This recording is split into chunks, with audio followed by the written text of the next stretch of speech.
Today we're giving you an inside look on how beef goes from the ranch to the table. All right, should we go show them how it's done here? Let's do it.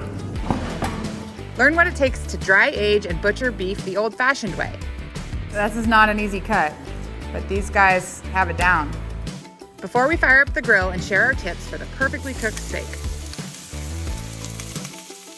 This dry-aged porterhouse with mushroom-shallot sauce will have your mouth watering. This is like a restaurant meal. Savor all that hard work in every bite. You betcha. And it's all raised on the ranch.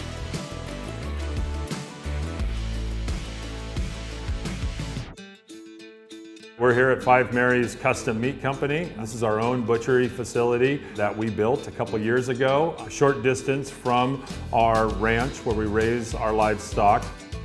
We always like to do things the best way we possibly can, produce the best quality product we possibly can, and for us that meant building our own facility.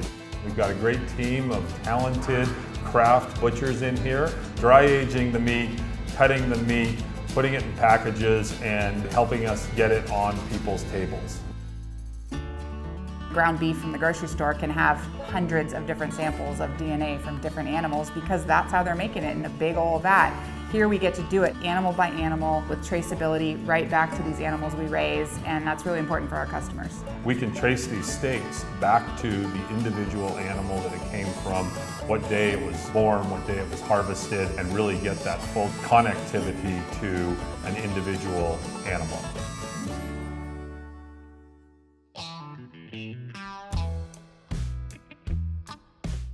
We're now in our dry aging cooler. Dry aging is really important to optimize the flavor of the beef and optimize the tenderness of the beef. And we did a lot of research on this before we even started ranching, when we were in the restaurant industry trying to find like what makes the best possible beef.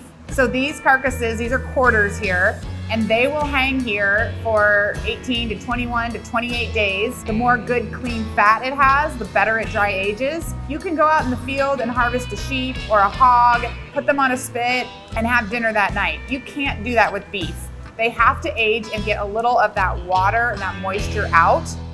The dry aging's been around for a long time. It kind of lost favor as the meat industry consolidated and put more emphasis on efficiency. Almost all beef that you'll run across is wet aged. The animal's harvested. That breakdown process happens in a vacuum sealed container in the back of a truck. The problem is when they dry age, you lose a lot of volume. So most people aren't focused on that because they don't want 20% less meat to sell at the end of the day. But we really believe the quality far surpasses the volume that you're losing, and it's really worth it to spend the time to dry age all of these carcasses before we butcher them to send them to our customers. There's 3 critical components to dry aging beef well. One is airflow, one is humidity, and the other is temperature. We try to keep our temperature kind of in the mid-30s, and we try to keep our humidity in the high to mid-80s to really optimize the dry aging. Ryan will get alerts in the middle of the night on his phone that something might be a little off, and he's down here in a few minutes because this is our most precious space, really, after all this work.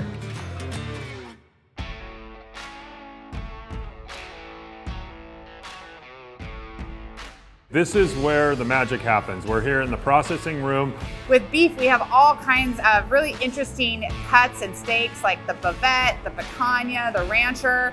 And it's amazing to have this team of talented cutters where we can say like, hey, we saw a new cut that's gaining popularity. Can we try that? How can we cut it? So having the expertise of this team right here in our processing room with our own meat has really elevated our game. Our goal here is to take that quarter of beef and turn it into retail packages. Hangs on the rail there. Lee will start to take the beef apart and then take specific cuts off of it. We bring it here on the table, and this is where all the retail cutting happens. We've got some porterhouses here, cutting a flat iron.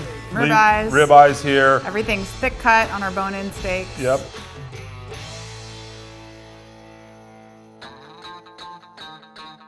This style of butchery, whole animal butchery, is really something that's gone by the wayside. It's a skill that we're losing, frankly. There's a few guys around who are really good at that. One of them is standing next to me. Jim's been doing this most of his life. This is the brisket that I'm working on here.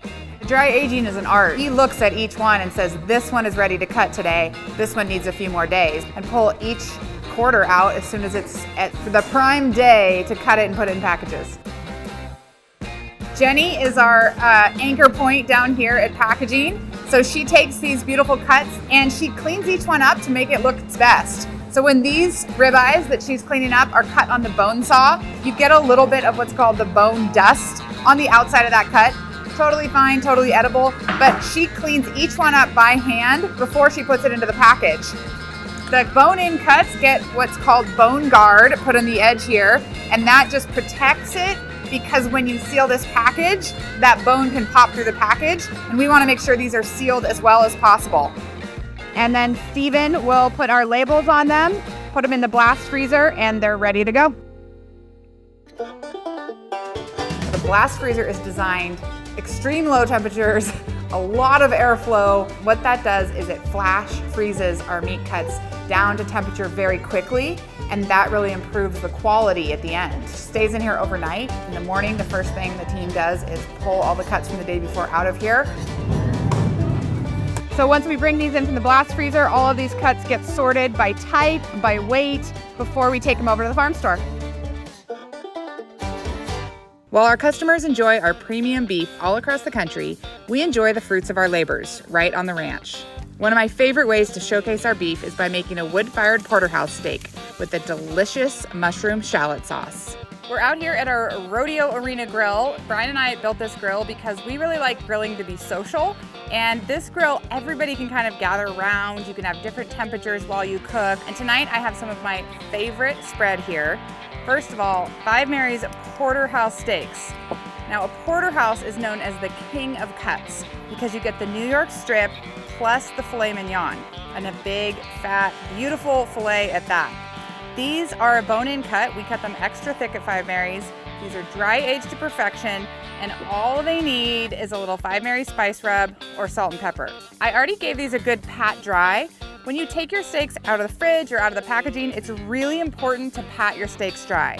If you don't and there's a little bit of moisture on the outside, they will steam, and you don't want the outside to steam. You want it to grill.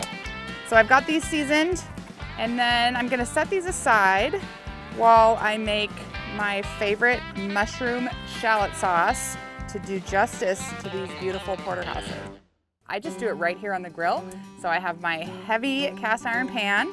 I'm gonna first add some butter. Got about 5 tablespoons of butter, and I'm gonna let that melt in this hot pan first. I'm gonna add these finely minced shallots and a little minced garlic. We're gonna stir these until the onions soften and the garlic is fragrant. Onions have softened, and I get to add these beautiful mushrooms. I always add more mushrooms than you think because they cook down, and you're not gonna wanna skimp on this mushroom shallot sauce. And then let those cook down. So I'm gonna add some rosemary, a little Worcestershire sauce, a little bit of soy sauce, and some balsamic vinegar. A little extra salt, always 5 Mary's spice rub. And after this combines, I'm gonna set this over a little bit lower heat on this grill and let this just simmer. I'm ready to put these beautiful porterhouses on the grill. Hey Brian, will you come help me get these coals set for our steaks? I think I'm gonna keep the asparagus over there and do the steaks on this side. So if you can give me high heat over here, that would be awesome. Typically what we'll do is we'll just put our hand over here and give it a count to 1, 2, 3, and if it's hot, pull our hand away, time to cook steak. And if you can leave your hand there for more than 3 seconds, it's probably not hot enough. So this fire gives you a lot of heat with these coals. So Brian always believes it's best to keep them moving. So it's nice to have the hot heat, but you kind of need to make sure that you're tempering that heat, flipping your steaks so that they're gonna cook all the way through without getting burnt on the outside. All right, I'm gonna get this asparagus ready.